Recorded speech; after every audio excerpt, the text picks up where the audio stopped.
नमस्कार, जी बिजनेस पर आपका स्वागत है। आप देख रहे हैं पावर ब्रेकफास्ट। मैं हूं मानसी दवे और एक लंबी छुट्टी के बाद देश और विदेश के बाजार आज खुलने जा रहे हैं। हालांकि विदेशों में कुछ बाजार ईस्टर मंडे के चलते आज के दिन भी बंद रहेंगे, लेकिन भारतीय बाजार आज जब एक लंबी छुट्टी के बाद खुलेंगे तो एक्शन होगा भरपूर। सबसे पहले एसजीएक्स निफ्टी से ही शुरुआत कर लेते हैं। 11,795 11,800 के स्तर को टिकाए रखने की पूरी कोशिश में, लेकिन शुरुआत सुस्त होती हुई दिख रही है और अब वहां से भी नीचे के लेवल्स एसजीएक्स निफ्टी फिलहाल दिखा रहा है। साथ ही हांगकांग के बाजार आज के दिन ईस्टर मंडे के चलते बंद रहने वाले हैं। इसके अलावा तमाम एशियाई बाजार किन लेवल्स पर ट्रेड कर रहे हैं और साथ ही अमेरिकी बाजार की गुरुवार की क्लोजिंग के चलते क्या ट्रिगर्स देखने को मिलेंगे, सब कुछ बुलेटिन में आगे आपको बताएंगे। लेकिन चलिए पहले 4 अहम संकेत आपके सामने रख देते हैं जो कि आज पूरे दिन बाजार को इंपैक्ट करते हुए दिखेंगे। सुस्त शुरुआत के साथ एसजीएक्स निफ्टी ने अपनी शुरुआत की है, इस पर ध्यान बनाकर रखना होगा क्योंकि 11,800 के नीचे के लेवल्स हम यहां पर देख रहे हैं। इसके अलावा क्रूड में उछाल बिल्कुल देखने को मिल रहा है। ब्रेंट $72 के पार। तो एनर्जी पैक में क्या लेवल्स हैं और वो डोमेस्टिक मार्केट को कैसे ट्रेड करते हैं, ये देखना बेहद अहम होगा। अनुमान के मुताबिक रिलायंस इंडस्ट्रीज के नतीजे आते हुए दिखे थे और नतीजों के बाद अब रिलायंस इंडस्ट्रीज में क्या एक्शन देखने को मिलेगा और नतीजे कैसे रहे, सब कुछ बुलेटिन में हम आपको बताएंगे। और साथ ही एचडीएफसी बैंक कंपनी ने शनिवार के दिन अपने नतीजे पेश किए थे। 6,000 करोड़ का रिकॉर्ड मुनाफा कंपनी ने दर्ज किया था। तो ये तमाम खबरें हैं जो आज के दिन बाजार को इंपैक्ट करती हुई दिखेंगी। चलिए इसी के साथ पूरी टीम अब मेरे साथ मौजूद है। विदेशी बाजारों से कैसे संकेत मिल रहे हैं और विदेशी बाजारों के संकेत के चलते भारतीय बाजार किन लेवल्स पर ट्रेड करेंगे, बताने के लिए संदीप हमारे साथ जुड़ गए हैं। साथ ही रजत है मेरे साथ जो स्टॉक्स एंड न्यूज हमें बताएंगे और जी बिजनेस के मैनेजिंग एडिटर अनिल सिंघवी भी अपनी स्ट्रैटेजी लेकर हमारे साथ मौजूद है। सबसे पहले संदीप आप ही बताएं, लंबी छुट्टी के बाद आज बाजार खुल रहे हैं। हालांकि कुछ और बाजार हैं जो ईस्टर मंडे के चलते बंद है आज। बिल्कुल, आज यूके के मार्केट्स बंद रहेंगे।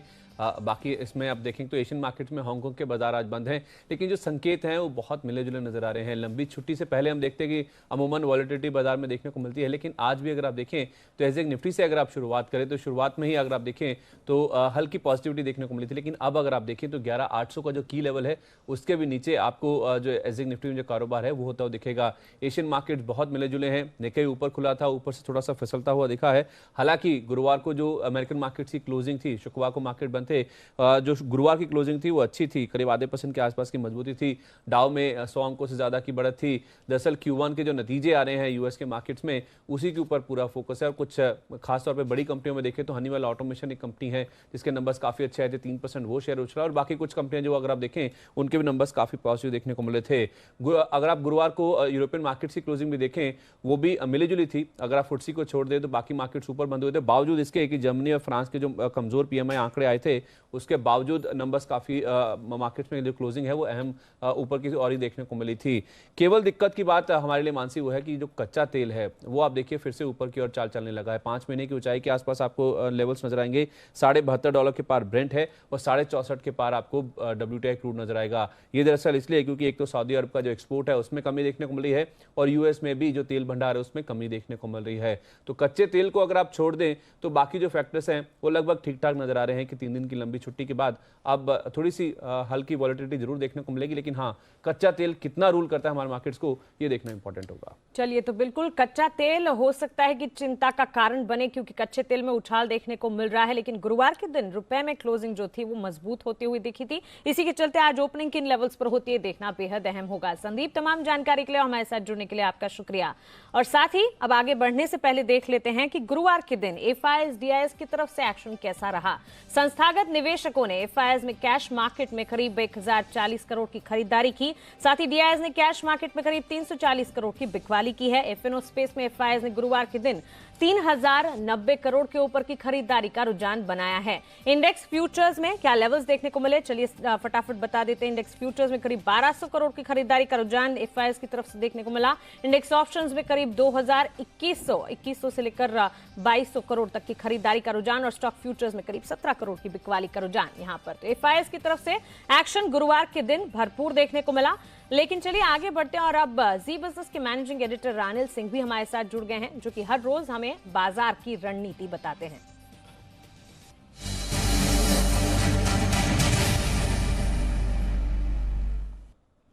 Anil ji, good morning. विदेशी बाजारों से संकेत फिलहाल सुस्त है, हांगकांग के बाजार आज बंद हैं। इनमें ग्लोबल मार्केट्स को कैसे समझे और साथ ही डोमेस्टिक मार्केट्स के लिए कौन से लेवल्स अहम हैं? ग्लोबल संकेत अच्छे हैं मानसी, कहीं कोई खास ऐसी दिक्कत वाली बात नहीं है। एक थोड़ा सा कच्चा तेल जरूर $72 के पार निकला है, लेकिन ऐसा भी नहीं कि बहुत तेजी कच्चे तेल में दिख रही है। $72.5 के आसपास का है, तो वो हल्का सा नेगेटिव है। लेकिन बाकी अमेरिकी बाजारों में 100 अंकों की तेजी रही है गुरुवार के सेशन में, और शुक्रवार को वहां भी बाजार बंद थे। तो और रुपया हल्की सी मजबूती के साथ ही बंद होता हुआ दिखा है गुरुवार को। तो ओवरऑल संकेत न्यूट्रल से हल्के पॉजिटिव साइड पर आप ग्लोबल मार्केट से मानकर चल सकते हैं। और भारतीय बाजारों के लिए जो अहम संकेत है, दो नतीजों के हैं, जो दो बड़े दिग्गजों के नतीजे आए हैं गुरुवार को बाजार बंद होने के बाद, वो भी कमोबेश उम्मीद के मुताबिक हैं। तो ऐसे में मुझे लगता है रेंज बाउंड बाजार रहेंगे। गुरुवार के सेशन में आपको एक छोटा करेक्शन देखने को मिला था एक्सपायरी के दिन। तो आज 11,700 11,800 ये ट्रेडिंग रेंज निफ्टी की है, जिस पर फोकस करना चाहिए। इस रेंज के भीतर बाजार वक्त बिताने की कोशिश करेंगे, और अगर इस रेंज के बाहर निकले तो 50 पॉइंट का एक एडिशनल मूव गिन सकते हैं कि यानी 11,700 के नीचे फिसले संभावना कम है, तो 11,650 मजबूत सपोर्ट है। 11,800 के पार निकले उसकी भी संभावना कम है, और निकले तो 11,850 ये आप देख सकते हैं, जो कि 11,856 लाइफ टाइम हाई गुरुवार को जो हमने बनाया है, लगभग उन लेवल के आसपास तक जाने की कोशिश कर सकते हैं। तो कुल मिलाकर रेंज बाउंड बाजार रहने की उम्मीद मैं ये कर रहा हूं। जहां तक बैंक निफ्टी का सवाल है, नीचे की तरफ 30,000 30,100 ये बेहद मजबूत सपोर्ट जोन है, और आसानी से टूटना नहीं चाहिए। और ऊपरी स्तरों पर 30,400 30,500 वो रेंज है जहां पर मुनाफा वसूली आती हुई दिखेगी। तो सीमित दायरे में कारोबार की उम्मीद मैं कर रहा हूँ आज। जी बिल्कुल। साथ ही अनिल सर, रिलायंस के नंबर्स भी पिछले हफ्ते आए थे, अनुमान के मुताबिक थे। हालांकि जियो के नंबर्स से कमजोरी का रुझान देखने को मिला था। इन नंबर्स को कैसे समझें? देखिए, नंबर में कोई ऐसी बहुत बड़ी खराबी नहीं है, तो ऐसा भी नहीं कि इन नंबर्स के दम पर स्टॉक बहुत तेजी से भाग जाए। 1 से 1.5% ऊपर या नीचे की रेंज में खुल सकता है। वही बात है कि 1410 रुपए के आसपास जो लाइफ टाइम हाई है रिलायंस का, उसको पार करना मुश्किल होगा इन नंबर्स के दम पर, और नीचे कोई बहुत खराबी नहीं होगी। 1350 1355 के आसपास वापस से सपोर्ट भी मिल सकता है। तो ये 45-50 रुपए की रेंज है जिसमें रिलायंस ट्रेड करता हुआ दिखे। एचडीएफसी बैंक भी स्टैंडर्ड रिजल्ट हैं, अच्छे ही हैं, कोई खराबी है नहीं। इनफैक्ट दोनों रिजल्ट्स में आप कहेंगे तो मुझे एचडीएफसी बैंक के रिजल्ट थोड़े से बेहतर दिख रहे हैं। तो हो सकता है आज थोड़ा सा सपोर्ट बैंक निफ्टी को एचडीएफसी बैंक से भी मिल जाए। तो रिजल्ट्स दोनों ऐसे हैं जिनसे कोई बहुत बड़ी तेजी या बहुत बड़ी कमजोरी की उम्मीद करना गलत है। हाँ, रिलायंस में हल्की सी अगर मजबूती के साथ शुरुआत हो तो प्रॉफिट बुकिंग आना लाजमी। तो ऊपरी स्तरों पर रिलायंस में प्रॉफिट बुकिंग करें, ये ज्यादा ठीक रहेगा। जी बिल्कुल। अनिल जी, सुबह अपना समय देने के लिए, हमारे साथ जुड़ने के लिए आपका शुक्रिया। चलिए इसी के साथ आगे बढ़ते हैं। और शनिवार के दिन ही एचडीएफसी बैंक ने अपने नतीजे पेश किए थे। कैसे रहे हैं नतीजे, बताने के लिए अब हमारे साथ जुड़ गए हैं मेरे सहयोगी डिम्पी कालरा। Dimpy, good morning. बताएं एचडीएफसी बैंक के नंबर्स कैसे दिखे? नंबर्स तो ठीक हैं, जैसे थोड़ी देर पहले अनिल जी भी कह रहे थे कि अगर दोनों नंबर्स को कंपेयर किया जाए, रिलायंस और एचडीएफसी बैंक, तो एचडीएफसी बैंक के नंबर्स थोड़े आपको ज़्यादा दिखेंगे। हालांकि प्रॉफिट और जो सेल्स है इनका, यानी कि इनकी जो आय है ब्याज से आय, वो कमोवेश उतनी ही है जितनी मार्केट एक्सपेक्ट भी कर रहा था। जैसे कि नेट इंटरेस्ट इनकम ये करीब 22% के आसपास बढ़ी है, और ये 13,000 करोड़ में एक्सपेक्ट कर रहे थे। जो रकम आई है वो 13,000 करोड़ के ऊपर ही रही है, 13,090 करोड़ रुपये के आसपास। तो ये इनलाइन है। प्रॉफिट एक्सपेक्ट कर रहे थे कि करीब 22% बढ़कर आपका आएगा, वैसा ही आया है। जो करीब 5,900 करोड़ रुपए आना चाहिए था, कमोवेश उतना ही है। तो प्रॉफिट और ब्याज से आय वो तो मोटा मोटी बराबर ही है जो कि मार्केट एक्सपेक्ट कर रहा था। लेकिन जो दो चीज़ें जो ज़्यादा ठीक दिखी हैं, टिपिकली बैंक में होनी भी चाहिए, वो थी उसकी प्रोविजनिंग का घटना और ग्रॉस एनपीए और नेट एनपीए का कम होना, वो अच्छा दिख रहा है। जैसे कि आप प्रोविजंस की देखें क्वार्टर ऑन क्वार्टर बेसिस पर, यानी कि तिमाही दर तिमाही, ये करीब 14% घटी है, यानी कि अब उनको जोखिम और कम हो गया 14% से। जो हमारा अनुमान था करीब 2200 करोड़ रुपए के आसपास का जोखिम रहेगा इनके पास, वो घटकर 1890 करोड़ हो गया। तो ये एक अच्छी चीज़ है। दूसरा, ग्रॉस एनपीएस और नेट एनपीएस के अंदर भी अमूमन ये बैंक वैसे अपना फेमस है अपनी कॉर्पोरेट गवर्नेंस के कारण, लेकिन और कम हुए। नेट एनपीएस जो पहले आधे % से भी कम थे, वो और कम हो गए, 0.39% ही रह गए। रही बात ब्याज नेट मार्जिन की, तो इनके मार्जिन करीब 4-4.5% है। 15 रुपये का डिविडेंड भी दिया है। काफ़ी सारे लोग इसको डिविडेंड के हिसाब से भी रखते हैं, तो 15 रुपये का डिविडेंड भी इस बार दिया गया। तो नंबर कमोवेश प्रॉफिट और ब्याज से आय के इनलाइन है, लेकिन जो कॉर्पोरेट गवर्नेंस वाला इशू है जिसमें ग्रॉस एनपीए नेट एनपीए और प्रोविजनिंग होती है, वो ठीक है। ओके डिम्पी, तमाम जानकारी के लिए हमारे साथ जुड़ने के लिए आपका शुक्रिया। और अब सीधा देवांशी को हमारे साथ जोड़ लेते हैं, क्योंकि रिलायंस और एचडीएफसी बैंक के नतीजों के बाद ब्रोकर्स क्या राय दे रहे हैं बताने के लिए अब वो हमारे साथ जुड़ गए हैं। Devanshi, good morning. बताएं ब्रोकरेज की तरफ से क्या राय मिल रही है? बिल्कुल, सबसे पहले यहाँ पे शुरुआत HDFC बैंक से करते हैं क्योंकि यहाँ पे जो नतीजे हैं वो काफ़ी बेहतर आते हुए दिखे हैं और मॉर्गन स्टैनली यहाँ पे ओवरवेट हैं, 2700 तक के लक्ष्य वो दे रहे हैं और साथ ही अगर मैक्वारी की बात करें आउट परफॉर्मेंस की रेटिंग के साथ 2820 तक के लक्ष्य हैं यहाँ पे। गोल्डमैन सैक्स यहाँ पे खरीदारी की राय को बरकरार रखा है, उन्होंने भी अपने लक्ष्य को बरकरार रखा है, 2787 तक के टारगेट्स वो बता रहे हैं। क्रेडिट स्विस यहाँ पे आउट परफॉर्मेंस की रेटिंग के साथ 2700 तक के टारगेट्स वो अभी भी बता रहे हैं और जेफरीज यहाँ पे मानते हैं कि खरीदारी करके चलना चाहिए HDFC बैंक पर और यहाँ पे 2685 तक के टारगेट्स दे रहे हैं। लेकिन सबसे इंपॉर्टेंट यहाँ पे देखिए आप CLSA खरीदारी की राय यहाँ पे उन्होंने बरकरार रखी है, 2850 तक के लक्ष्य वो दे रहे हैं और ये मान रहे हैं कि यहाँ पे जो सब्सिडरीज हैं उनका जो ग्रोथ है वो बहुत ज़्यादा बेहतर आता हुआ नहीं दिखा है, लेकिन हो सकता है कि उनकी जो एक सब्सिडरी है वो यहाँ पे पैसे जुटा सकती है आने वाले 1 साल में। और साथ ही वो ये मानते हैं कि FY19 से 21 में जो मुनाफा CAGR ग्रोथ जो है वो करीब 21% तक आ सकता है आने वाले 2 साल में। तो HDFC बैंक पर काफ़ी पॉजिटिव राय आती हुई दिखी है। अब रिलायंस इंडस्ट्रीज देख रहे थे। रिलायंस इंडस्ट्रीज, मॉर्गन स्टैनली यहाँ पे ओवरवेट हैं जिस तरह से नतीजे आए हैं और किसी भी ब्रोकरेज हाउसेस ने अपने जो लक्ष्य हैं वो नहीं बदले हैं। तो 1230 तक के लक्ष्य यहाँ पे आते हुए दिखे हैं। साथ ही अगर क्रेडिट स्विस की बात करें तो 1425 तक के लक्ष्य वो बता रहे हैं न्यूट्रल रेटिंग के साथ। नोमुरा और HSBC दोनों ही खरीदारी तक की राय दे रहे हैं और साथ ही JP मॉर्गन 1300 तक के लक्ष्य दे रहे हैं। लेकिन यहाँ पे आप देखिए नोमुरा और HSBC दोनों के जो लक्ष्य है वो 1400 तक के हैं। तो सारे ब्रोकिंग हाउसेस ये मान के चल रहे हैं कि नतीजे जो हैं वो इनलाइन आते हुए दिखे हैं। थोड़े से कंसर्न्स यहाँ पे रिलायंस इंडस्ट्रीज पे उनको देख रहे हैं, लेकिन उसके बावजूद उन्होंने रेटिंग और साथ ही यहाँ पे जो लक्ष्य है वो उन्होंने बरकरार रखे हैं। ओके, तो ब्रोकर्स का मानना है कि दोनों ही कंपनियों के नतीजे इन लाइन हैं। नतीजों के बाद सीधा और सही सटीक विश्लेषण अनिल जी ने आपको बताया और उसके बाद ब्रोकरेज क्या कहते हैं ये हमने आपको बताया। देवांशी, आप हमारे साथ बने रहें। बाकी ब्रोकरेज हाउसेस अन्य स्टॉक्स पर क्या रुझान दे रहे हैं ये भी हमें बताइएगा। लेकिन अब वक्त है आज के खबरों वाले शेयर्स जानने का और ये बताने के लिए अब मेरे साथ जुड़ गए हैं रजत देवगन। रजत, गुड मॉर्निंग। बताएं खबरों के दम पर कौन से स्टॉक्स है जो आज फोकस में रहेंगे? जी बिल्कुल, आज जो नतीजे हैं सबसे पहले उसमें AU स्मॉल फाइनेंस बैंक है जिसके नतीजे आने इसको हम क्लोजली ट्रैक कर रहे हैं। पिछले सत्र में चढ़ा भी था ये स्टॉक। इसके अलावा गोवा कार्बन बहुत एक्साइटिंग रिजल्ट्स रहने वाले हैं, यहाँ पर भी 3% के आसपास की गिरावट थी, इसको ट्रैक किया जाएगा आज। और महिंद्रा लाइफ स्पेसेस, ये कुछ ऐसी कंपनियां जो आज नतीजे जारी करेंगी।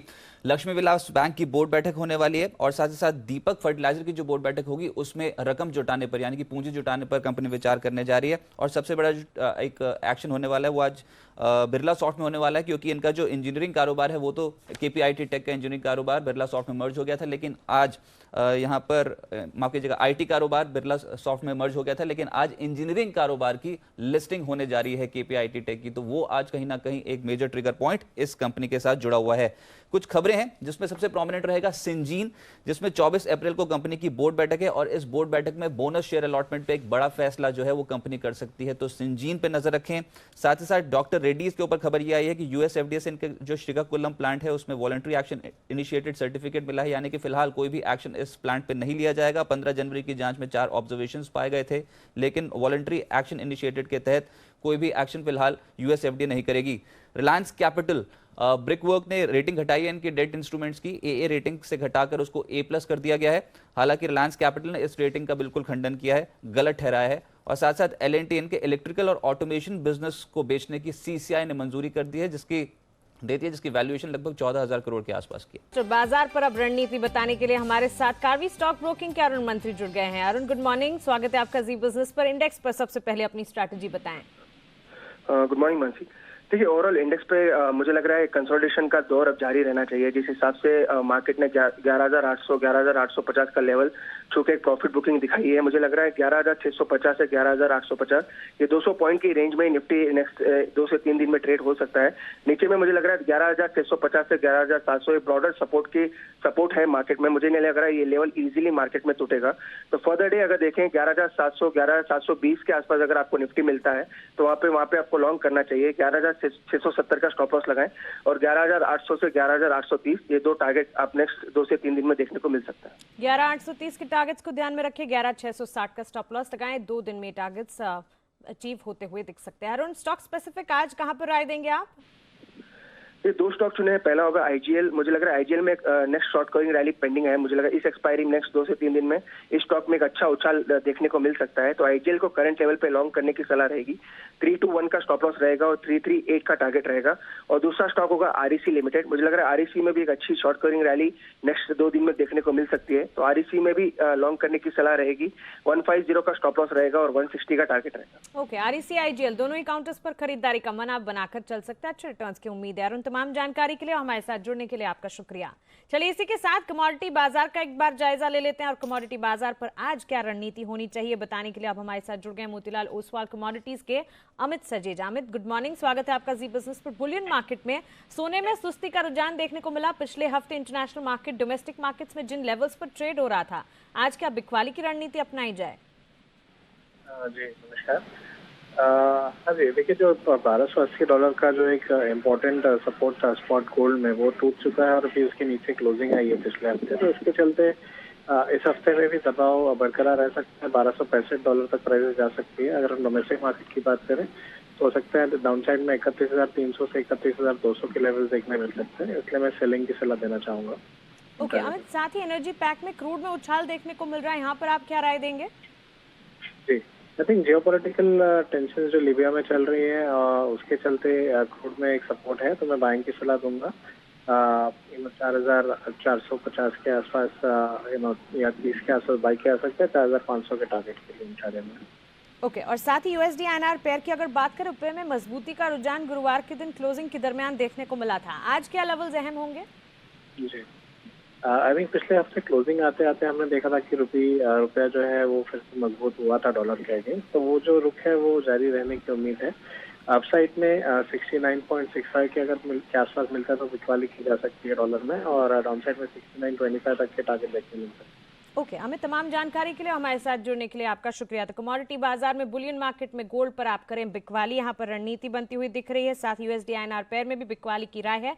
6925 के टारगेट्स को ध्यान में रखें। गोल्ड में 31,300 के टारगेट्स को ध्यान में रखकर 31,700 का स्टॉप लॉस लगाएं और क्रूड में आपको करनी है खरीदारी। यहाँ पर स्ट्रैटेजी 4,500 के टारगेट्स के हिसाब से घरेलू बाजार में देखने को मिलेगी। 4,380 का स्टॉप लॉस लगाना बिल्कुल ना भूलें। चलिए आगे बढ़ते हैं और आज दिग्गज ब्रोकरेज हाउसेज अब कहां पर लगा रहे हैं दाव, जानने के लिए चलते हैं देवांशी के पास। देवांशी, बताएं दिग्गज ब्रोकरेज हाउसेस कहां दाव लगा रहे हैं? बिल्कुल, एचडीएफसी बैंक और रिलायंस इंडस्ट्रीज, ये दोनों तो यहाँ पे हमने बातचीत की कि ये सारी ब्रोकिंग हाउसेस को बहुत ज़्यादा पसंद है। इसके अलावा यहाँ पे 2 ब्रोकिंग हाउसेस की रिपोर्ट आई है। सबसे पहले आईसीआईसीआई लोम्बार्ड पर यहाँ पे भी जिस तरह से नतीजे आए हैं, ब्रोकिंग हाउसेस ये मान के चल रहे हैं कि यहाँ पे जो नतीजे हैं वो दिक्कतों के बावजूद थोड़े से बेहतर आते हुए दिखे हैं। तो सीएलएसए के यहाँ पे रिपोर्ट है जहाँ पे खरीदारी की राय उन्होंने बरकरार रखी है और साथ ही जो लक्ष्य दे रहे हैं वो 1310 तक के दे रहे हैं। और ये मान के चल रहे हैं यहाँ पे एक जिस तरह से दिक्कत यहाँ पे पूरे क्षेत्र में थी, उसके अलावा यहाँ पे जिस तरह से कामकाज खर्च आता हुआ दिखा है वो थोड़ा सा बढ़ता हुआ दिखा था, लेकिन उसके बावजूद जो कामकाज आय है वो थोड़ी सी बढ़ती हुई दिखी है। सीएलएसए ने यहाँ पे जो अर्निंग का अनुमान है आने वाले 1 से 2 साल के लिए वो 1 से 2% तक बढ़ा दिया है। 1310 तक के लक्ष्य दे रहे हैं। और साथ ही आज नोमरा के एलएनटी पर रिपोर्ट है जहाँ पे एलएनटी और श्नाइडर ये जो दोनों कंपनीज हैं उसके यहाँ पे जो डील होती हुई दिखी थी, ये करार को यहाँ पे सीसीआई ने मंजूरी दे दी है। ये काफ़ी पॉजिटिव हो रही है एलएनटी के लिए। खरीदारी की राय लक्ष्य 1670 के दे रहे हैं और ये मान के चल रहे हैं कि ये दोनों ही कंपनी के लिए ज़्यादा पॉजिटिव है। एलएनटी के लिए सबसे ज़्यादा यहाँ पे थोड़ा सा बेनिफिशियली अगले साल तक होता हुआ दिख सकता है। अगले 6 महीने में ये जो करार है वो पूरा होता हुआ दिख रहा है। जी बिल्कुल देवांशी, तमाम जानकारी के लिए और हमारे साथ जुड़ने के लिए आपका शुक्रिया। तो एक लंबी छुट्टी के बाद एक्शन पैक हफ्ता बिल्कुल शुरू हो चुका है। उम्मीद करती हूँ तमाम स्ट्रैटेजीज आपने नोट डाउन की होगी और स्ट्रैटेजीज को विस्तार से बताने के लिए 8 बजे फिर से जी बिजनेस के मैनेजिंग एडिटर अनिल सिंह भी हमारे साथ मौजूद होंगे। हमारे साथ यहाँ पर बने रहें। फिलहाल पावर ब्रेकफास्ट में इतना ही, मुझे दीजिए इजाजत।